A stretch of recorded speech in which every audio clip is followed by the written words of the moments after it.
From WDTN, the station that's working for you, this is 2 News Now. Good morning, everybody. Hope you are having a wonderful Wednesday. We are certainly off to a better start than we were yesterday around this time, weather-wise and essentially mood-wise. We're halfway through the week now, everyone. Congratulate yourselves. I mean, tomorrow is what? Who can guess what tomorrow is? Is it a big day, or is anyone looking forward to it? Before we get to Thanksgiving, I am your host for today. I'm Alexis Bellamy, joined by 2 News anchor Kayla Ferris. It's Wednesday, November 26th. Kayla, good morning. Good morning, Alexis. Are you excited for tomorrow? I am. I wore my Thanksgiving dress. I love it. Thank you. I thought I'd give fall colors. Yes, and that is appropriate on this Wednesday. And on this Wednesday, the day before Thanksgiving, we have plenty of news and weather to get to, but we are always kicking things off with a look at your top 5 stories for this morning. We have a big update for you, a big piece of news. The men and women's shelters in Springfield are shutting down. That's as a lawsuit over the shelter's funding plays out in court right now. The nonprofit that owns the shelters, called Shelters Incorporated, says the decision to close is a result of the lawsuit and losing financial support from the county. In the suit, the county alleges that Sheltered Incorporated did not properly report use of funds. The city of Springfield says Shelter Incorporated is the community's only full-time homeless services provider. The Hartley House shelter is set to close on January 2nd, though owners are working to keep that open, and Norm's Place may also stay open through the winter. And that is the big deal here with this shelter closing and the weather turning the way it is here. Yeah, people are going to have to come up with some alternatives, and that can be really tough. Okay, and your second top story this morning, if you're planning on celebrating Thanksgiving with drinking or any substances, Montgomery County officials are relaunching the county's Arrive Safe program. This is, of course, to keep you safe, and we hopefully will be bringing up a QR code for you to scan a free $20 Uber voucher. Yep, it's right there. So you can scan this on your screen right now. Any ride in Montgomery County is eligible. The program begins tonight at 6 o'clock and runs until 6 a.m. Sunday morning. And you can find the QR code on our website, WDTN.com, if you don't take a picture of it now. And it'll also be at many bars and restaurants. Yeah, it'll be everywhere. It's very important. I hope everyone just holds on to that as a just in case, Kayla, like you said. And Piqua City leaders are set to honor a man who rushed into a home after an explosion to help a man inside. That's his picture there that you just saw. So Julio De Leon was in the area of Covington Avenue on November 18th when he saw these flames, when he saw this fire burst out. Cameras captured him helping a man standing by as first responders arrived on scene. He'll receive Piqua's John Mulder Citizenship Award for his actions during the December 9th City Commission meeting. The award is named after a Piqua police officer who was shot and killed while stopping a suspicious individual at the Fort Piqua Hotel. And this is a story we tracked for a while, so it's good that he's getting this Good Samaritan Award. All right, so switching gears a little bit to another police department who is entered into agreement with Flock Safety. This is the Brookville Police Department, and they are trying to install license plate reading cameras and live feed cameras throughout the city. Now, this is just a trial, but these cameras are to help prevent, reduce, and solve crime. They search state and national databases for stolen vehicles, endangered and wanted persons, and more in real time. So at the end of the trial period, the department will evaluate the effectiveness and if the cameras are worth the cost to have them throughout the city. And Kayla, finally, we've been getting ready for it all year. And unfortunately, I'm not talking about Thanksgiving. I am talking about this weekend's huge, what's expected to be an epic showdown between Ohio State and that team up north. Now, take a look at this. We could have showed you guys the game, but we want to show you guys who is really rooting for Ohio here. Look at the little babies in their onesies. So cute. See, even they're rooting for Ohio. So we know that the Ohio State is seeking revenge after being stunned by the Wolverines last year. In fact, we are going to have 2 sports reporter Kaylor Smith on to just essentially break down exactly what we can expect this weekend. and all the other things you guys need to know before the kickoff. I know this has got everyone excited. I'm excited. I'm not even. You should be. I am. It's working. It's your first OSU-Michigan game. Okay, so with that being said, Kayla, who do you have? I know I asked you already, but say it. You know remind this. us. This is not even a question for me. I'm with these babies here. Michigan. Me too. Okay, we're going to go now to weather and take a look at what we can expect this weekend if you're heading up to Ann Arbor for the game. But Jamie, before you jump into our forecast, can you go ahead and give us your pick for this weekend? Oh, definitely Buckeyes. Okay, perfect. Buckeyes by 12. There's only okay, I just had to ask. Yes. So if you're going to the game, it's going to be cold. It's going to be cold here. It's going to be cold there. And there's likely going to be some snow up that way as well. So real winter-like forecast for the game and even locally. You can see we do have a wind advisory in effect from 10 a.m. to 10 p.m. today. So winds are gusting 40 to 50 miles an hour. We could have some tree limbs down, some minor property damage, even power outages. So just be prepared for that today. Maybe charge your devices so you have full power. You can see the breeze blowing there, that flag in Trotwood. Lots of clouds out there otherwise. Temperatures are in the 30s, so it's gotten colder. 37 in Dayton, Troy, Springfield, 36 in Urbana and Minster, and also 36 in Union City. Winds are already up there. They're gusting 31 miles per hour in Dayton, 30 for Springfield and Wright Pat, and a 28 mile per hour gust in Versailles. Especially if you're traveling on north-south roads, that west crosswind is really going to tug at your steering wheel, so especially if you have a larger vehicle. So just hold on tight. And a wind chill is something we're also dealing with. It feels like 26 degrees here, feeling like 23 up towards Lima and 26 back towards Indy. Our forecast for the next few hours, we can't rule out a few flurries in the cold air moving in. Temperatures are generally going to hold steady or gradually fall. So by 3 o'clock, right around 35 degrees, with that west wind still coming in around 20 to 30 miles per hour and higher gusts. And we're going to take a look at your forecast for Thanksgiving and the holiday weekend coming up. Oh, we can't Perfect. wait. And that's the one that everyone cares about. I mean, aside from when we can expect these flurries that you just mentioned, people want to know about Thanksgiving. Yes, Perfect. thank you, Jamie. Thanks, Jamie. And we're actually going to turn to someone who is familiar with the cold weather. You might know the name Rudolph, the red-nosed reindeer. While a police department in North Carolina came up with an amusing way of wishing residents a happy Thanksgiving. Watch this. Just wait and see. This is hilarious. What's going on? He doesn't get too far. This is some dash cam footage by the Apex Police Department. And, okay. This shows an officer running out of his vehicle and tackling a person dressed as Rudolph the Red-Nosed Reindeer. Jokingly, of course, disguising the footage as an official statement that said, "We felt it best to share the official version before Rudolph started trending without proper context." This was caught on camera, meant to serve as a Thanksgiving Day greeting and also poke fun at people who are already ready for Christmas to be here. That's me. They're making fun of me. Yes, they are. Okay, it's I'll take Thanksgiving. It. That was funny. Let's give Thanksgiving one. her time, please. But before we get to Thanksgiving, even though it is more immediate than this next story, we have to get that react to that question in here. I asked you, Kayla. I asked Jamie already. Who you guys got for this game this weekend? Want those answers. We'll have that react to that question coming up later in the show. For those responses, scan that QR code. We want to hear from you guys. But before we get to the game, before we get to this weekend's activities, we have to look to tomorrow. We have to look to travel. You guys need to know what to expect before you hit the roads. We know Thanksgiving travel is really up there when it comes to being a pain on getting on the road. So to tell us a little bit about what to expect tomorrow, we're joined by 2 News reporter Avery Feldman. Avery, good morning. You've been on Thanksgiving travel all morning long. What do people need to know before they get out there? Yes, good morning, guys. So today is actually the biggest travel day of the holiday season. Today from 2 to 6 p.m. is supposed to be the heaviest traffic flow in Dayton. So if you are getting on the roads, get on early or get on late, but do not get on from 2 to 6 p.m. today. So we know a lot of people are going to be traveling to their destination today, but what about the people who are leaving for Thanksgiving on Thanksgiving, Avery? Yeah, those should be, Thanksgiving days is less. It's not as crazy as today. But you should allow yourself some extra time for the airport. I was at the airport this morning, and the lines were getting long. I would say give yourself an extra hour or so. I spoke to some international travelers and domestic, and one guy even got to the airport at 3 a.m. He was ready. Okay, well, that sounds good. Thank you so much, Avery. We appreciate you. Mm-hmm.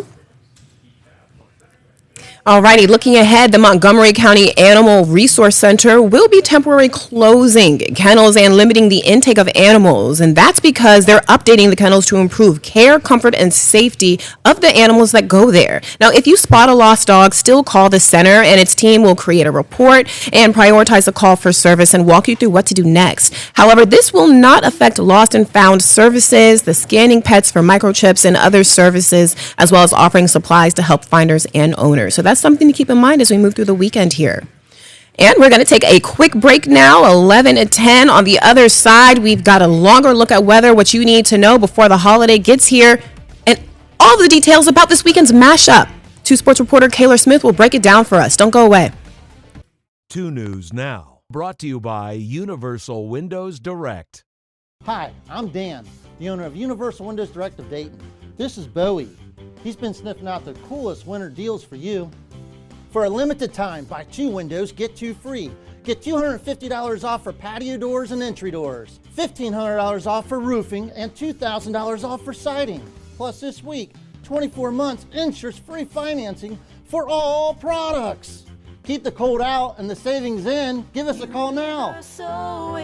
Windows Direct.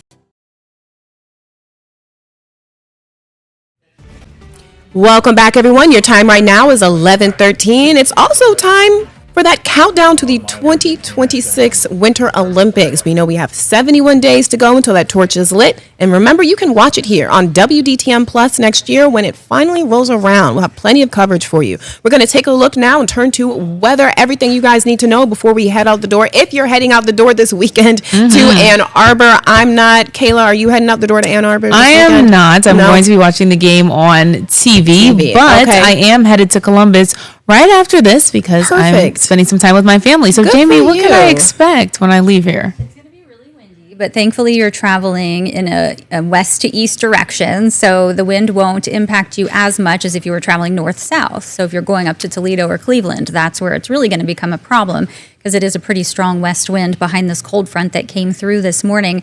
Notice there are a few light snow showers off to the northwest. We can't rule out a few flurries here or even a light snow shower. We're not expecting accumulation. But if you have travel plans to northeast Ohio, tomorrow, Friday, that's when we're seeing some lake effect snow that could be measured in potential feet in some locations in that snow belt zone. Generally between Cleveland and Erie is where it'll be the worst.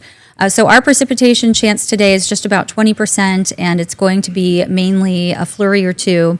It's dry for Thanksgiving. It is dry for Friday. And then Saturday, we have a 30% chance of some snow showers. That'll be later in the day. And then warm air moves in, so that snow will mix with rain Saturday night. And eventually, we see a rain-snow mix possible on Sunday. So here's a check of future track showing the clouds around right now. We've had them fill back in, and it is looking mostly cloudy as we go through the rest of the day with that slight chance of a bit of a snowflakes flying here and there as we go through 5 p.m. And then overnight, pretty quiet with dry conditions. It does look partly cloudy to mostly cloudy. For Thanksgiving, we have more sunshine in the forecast, so a nice, bright, and dry holiday for any local travel you have. It's still going to be windy, but not as gusty as today. So for the rest of today, we have temperatures currently at 37 degrees. We have that wind advisory in effect until 10 p.m. Steady or falling temperatures expected, and clouds and a few flurries. So that is basically your day in a nutshell. As we go through the afternoon, we'll see those winds gusting up around 45 miles per hour. And then tonight, the gusts come down to 30 miles per hour, but it's still good enough to put our wind chills in the teens. And tomorrow we're up to 34. That's it for the high on Thanksgiving. And still looking at some 30 mile per hour gusts on Thursday. Friday, for shoppers, it's going to be a cold start in the 20s. Again, wind chill in the teens, but lots of sunshine and highs right around 33. Then we have that storm system over the weekend that we're keeping an eye on. Jamie, I tell you, we took the weather cam. You could see it was moving so much. That's really a testament to how windy it is outside. Oh, yeah. I know. You step outside, it'll take your breath away when you get hit by one of those stronger No pun gusts. intended. So we're keeping an eye on the wind and possibly some fun snow over the weekend, too. Yes, you got it. You want to build a snowman? No, I'm just kidding. Not right now. All right. Thanks, Jamie. Okay. Yes, thank you. And we promised you a fun show today, but we have one more pretty serious story to get out of the way before we get to the Ohio State and Michigan game. So court records show Jacob Brady pled guilty to 1 count of felonious assault and tampering with evidence. In exchange, 2 felonious assault charges and firearm specifications were dropped. In June, Brady shot a man inside Pat's Bar on Linden Avenue in Dayton following a romantic relationship. The affidavit also says he was allegedly laughing at the victim after he shot him, but we are working to learn his sentencing date. Thank you, Kayla. Okay, we're done with the serious. And we can finally switch gears and look ahead to this weekend, that big showdown between Ohio State and that team up north. A lot of eyes are going to be on this game. We know that for sure. Very heavily watched. But we also know there's a lot of unanswered questions surrounding it as well. We know that two sports reporter Kaylor Smith is here to tell us essentially what we need to be looking out for. Kaylor, I know there's some injured players that we're still unsure about for this weekend, right? Well, actually, we got some clarity on those yesterday when Ryan Day talked to the media. Jeremiah Smith and Carnell Tate, a pair of receivers, were out last week against Rutgers. And in fact, Carnell Tate's been out 3 weeks. But all indications from Ryan Day as of yesterday lean toward both of them being available for Saturday, which is obviously huge for this team that wants to get a win against their staunch rival for the first time in the last 6 years. So that's great news for this offense because they have been absolutely humming all season long. He said that they were going to practice this week and that they're both working really hard to get back on the field on Saturday. Kaylor, that's great news. And you just spoke about it a little bit, and I don't even really like to bring it up, the fact that it's been some time since Ohio State has had a victory over that team up north. So explain to people why this victory will be so much sweeter when it happens. That history. Well, last year was so interesting because obviously they were on that amazing run and got stopped. Of course, they did lose 1 game in the middle of the season, but against, a very, very worthy opponent, but to lose to Michigan and to kind of regroup the way they did and rally and come back and go on that incredible college football playoff and national championship run was something unlike I've ever seen.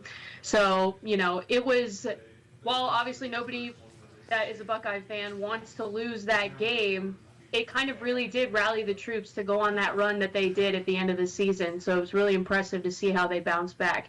That being said, it has been 6 years since Ohio State has won this game. The last time they won this game was back in 2019. That was Ryan Day's first full season as the head coach. They haven't won since. They haven't played every year since, but the last 4 years in a row, Michigan has obviously taken the win. So I'm sure Ryan Day would love to get the monkey off of his back like he did his first year and get a win and stop having those questions every single year because, as we know, even though he led the team to a national championship last year, there were talks of him being on the hot seat after that loss to Michigan last year. So he really made up for it in the playoff, but I think he would love to not have to deal with that pressure going into the postseason. Yeah, that's right. I remember that. It was like, even though you won a national championship, we still lost to Michigan. It's just like Okay. They can hold that over your heads, too. Right. That's the worst part. Okay, so Kayla, is there anything else that we need to know before this game happens? Any need to know information and things that we need to keep our eyes on? I just think this is going to be another good one. I think that, and I've said this all season long, just being able to watch them week in and week out and cover them, I actually think this Ohio State team is better than last year's Ohio State team. They are just absolutely dominating everybody that they come across. So I would not be surprised if this is the year that Ryan Day does get the monkey off his back and the Buckeyes come out on top. With that being said, I would also be very surprised if they don't. Oh, your lips to God's ears, Right, Kaylor Smith. really though. We've got everything we need to know. Thank you so much, Kaylor. All right, we're going to switch gears now just a little bit and look back at Thanksgiving and coming up tomorrow. Here's some stores that you guys may need in your back pocket. While many will be closed, here's what will be open. CVS and Walgreens will have 24-hour locations, which will vary by the store, as well as Big Lots, which will be open from 7 a.m. to 9 o'clock that night. And finally, Dollar General will be open from 8 o'clock in the morning to 9 that night. Alrighty, and if you're not going anywhere or you don't feel like cooking, there are some restaurant chains that will be open tomorrow.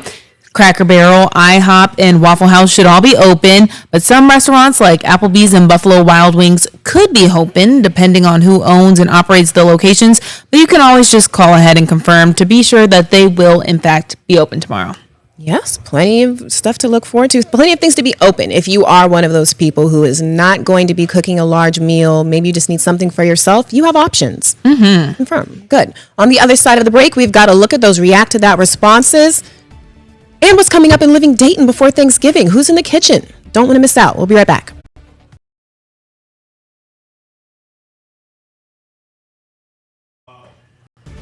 Welcome back, everybody. Thanks for sticking with us. It's 11:24, and we're taking a look at those react to that responses. Your question, we want to know, what are your predictions for this weekend? Who you guys got in this big game? We know Kayla's predictions. We know mine. So let's hear from you guys. Bill says, go Michigan, go blue, and make it 5-0. Wow, that was... I hate to tell you that won't be happening. Ooh, Kayla said not today. I love that. Okay, so I'm going to show you guys this. We decided to do just something a little bit different. So instead of just saying this is how strongly you guys feel about it, like you guys just using GIFs to respond. I love it. So that's one Ohio Buckeye, and one Brutus in the Michigan. middle. Yep. Okay, so that's fair. And another one. So okay, evening out, blue and Ohio. Good to know. You guys are really going hard in these comments. We love to hear from you guys. Okay, so I've said it before. Yes, go Ohio. I'm mostly bandwagoning though, but because I'm here and Kayla has essentially convinced me. But yeah, I mean, we're going to hear from Emily in Living Dayton. She's going to tell us who she has coming up. So Emily, who do you have? Yeah, good morning. So we're talking new menu items with Miami Valley Gaming, and there are going to be some new items from their Sin City menu. So very excited for that. Very exciting. And that is not all. If someone needs someone to curl up with after you get done eating on Thanksgiving, you guys will have that covered for them as well. You're right, Alexis. Our pet of the week is stopping by. It's not Friday, but it's kind of like the weekend before the big holiday. So the Humane Society of Greater Dayton is stopping by with our pet of the week. Perfect. So very excited for that. So, Emily, with that being said, I have to ask, who do you guys have? Who do you have? Who is your pick for this weekend? Oh, gosh. I don't know. I guess I go blue. Kayla said, what she says, you don't know. What do you mean you don't know? I don't know. I'm not really into it. Okay, sure. I will be honest. Like, I'm kind of a bandwagon person, too. I hop on the boyfriend, the dad's pick. Yeah, that's me. Okay, so your default, Ohio State. We'll take it. We will take that. We can say that. Okay, so good to know. We've got everyone's tallies. Before we head out, I want to show you guys something that I hope sticks with you for this week. So take a look at this. Listen to this. You have the right to remain silent and not make any statements at all. Any statements you make may be used against you at trial. Oh, so you saw that right? Yes. Yeah, so explain this to us. Okay, so that was a police officer in Little Elm, Texas, who had actually captured a loose goat. That's what we're seeing right here, who was on the side of this road on Tuesday. Oh my goodness. Jokingly read the animal his rights and coaxed him into putting him into the back of the car. But this whole thing was so funny. We could literally just sit here and listen to it. See, he's trying to get into passengers. Oh my goodness. This is hilarious. But it got funnier because the goat hops into the patrol car and then demands grass, receives grass, accepts his right. This is what they're describing. This is how they are essentially describing this goat and his activities once he hopped in this car. And now you guys may remember that pig that was on that side of the road. We talked about him a few days. Yeah. Now this goat is also up for adoption. Animals everywhere. And animals everywhere on the side of the road at that. Oh, look at how he's good. He literally hopped in like a little puppy. And cute. Look at how he's like turned to the window. It's like when you're mad at your boyfriend in the car. Yeah, and he's like mad at the police officer. Like, so would you guys, I want to ask, would you guys pull over if you saw a goat on the side of the road and just be like, come on in? Like, absolutely not. No? Kayla? No, I don't think that would be my first thought to do. Oh, look, a goat. Right. Okay. Like that's someone else's goat. Yeah, get your goat, right? With them. Good one. I wanted to keep that with you guys. Thanks so much for being here. Emily Living Dayton, Kayla Ferris, 2 News. That's it for us. Have a great Thanksgiving. We'll see you guys on Monday. Enjoy the rest of your day.